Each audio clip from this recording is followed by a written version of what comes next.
શાસ્ત્રોમાં એક સરસ પત્ની માટે એક વાત છે કે ધર્મણ્યામ સપત્નીઓ મૂળ કારણ, એટલે કે ધાર્મિક કોઈ પણ પ્રવૃત્તિ કે કોઈ પણ ક્રિયા કરવા માટે પત્ની મૂળ કારણ હોય છે. અને આજે આ વાત આપણે દ્રૌપદીજીના જીવનના મારફતે કરવી છે. દ્રૌપદીજીને 5 પતિ છે. આજે આ વાતનો આપણે જવાબ આપવો છે. આપણે જાણીએ છીએ કે પૂર્વજન્મમાં દ્રૌપદીજીએ મને પતિ આપો એવું 5 વખત માગવાથી મહાદેવજીએ તેમને આ જન્મે 5 પતિઓ આપેલા હતા. તો આપણને પ્રશ્ન થાય કે શું મહાદેવજી એ જાણવા માટે અસમર્થ હતા કે દ્રૌપદીજી ફક્ત એક પતિ માટે જ કહે છે? અને આ વાતને લઈ અને દ્રૌપદીજી ખૂબ જ વ્યથિત થાય છે અને કૃષ્ણને પૂછે છે કે હે મધુસૂદન, મારે 5 પતિ કેમ? કારણ કે મને લોકો પતિતા કહે છે. શું આ લગ્ન વ્યવસ્થા બરોબર છે? કાલે સવારે લોકો મારી પર આંગળી પણ ચીંધશે.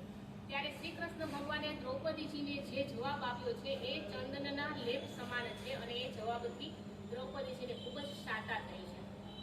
શ્રી કૃષ્ણ ભગવાન કહે છે કે દ્રૌપદીજી, તમે જો એક અર્જુનને પરણ્યા હો તો અર્જુનને તમે સંપૂર્ણપણે નહીં પામી શકો, કારણ કે અર્જુન છે એ 5 પતિઓમાં વહેંચાયેલા છે. કારણ કે કુંતા માતાએ 5 દીકરાઓનો ઉછેર જે રીતે કર્યો છે કે કોઈ એક વ્યક્તિ ન બનતા 5નો આત્મા ફક્ત એક જ છે. એટલે સંપૂર્ણપણે અર્જુનને પામવા માટે તમારે 5 પતિઓ સાથે લગ્ન કરવું પડશે.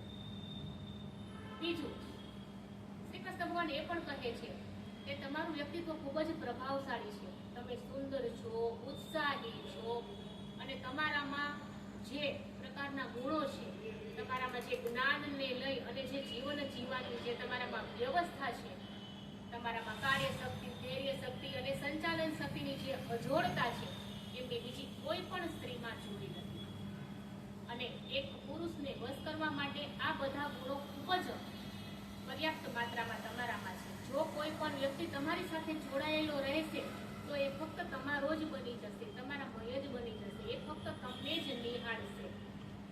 અર્જુનની સાથે લગ્ન થવાથી અર્જુન એ માર્ગથી વિચલિત થઈ જશે, કારણ કે અર્જુનનું કાર્યક્ષેત્ર શું છે કે ધર્મનો સંસ્થાપન કરવાનો છે. તો માર્ગથી વિચલિત ન થઈ જાય એ માટે તમારી 5 પતિઓ સાથેના લગ્ન તમારા નિર્ધારિત થયેલા છે.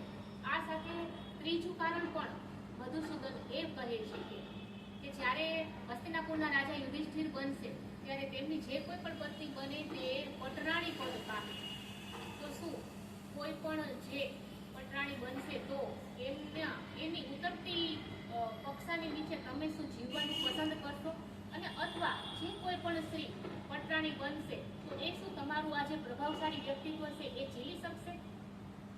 હસ્તિનાપુર એ આર્યવર્તનનું કેન્દ્ર સ્થાન છે અને એમાં તમારા જેવી સ્ત્રી એક પટરાણી પદ પામે અને એ પદને શોભાવે એ માટે તમારું આ 5 પતિઓ માટેનું જીવન નિર્ધારિત થયેલું છે. અને આ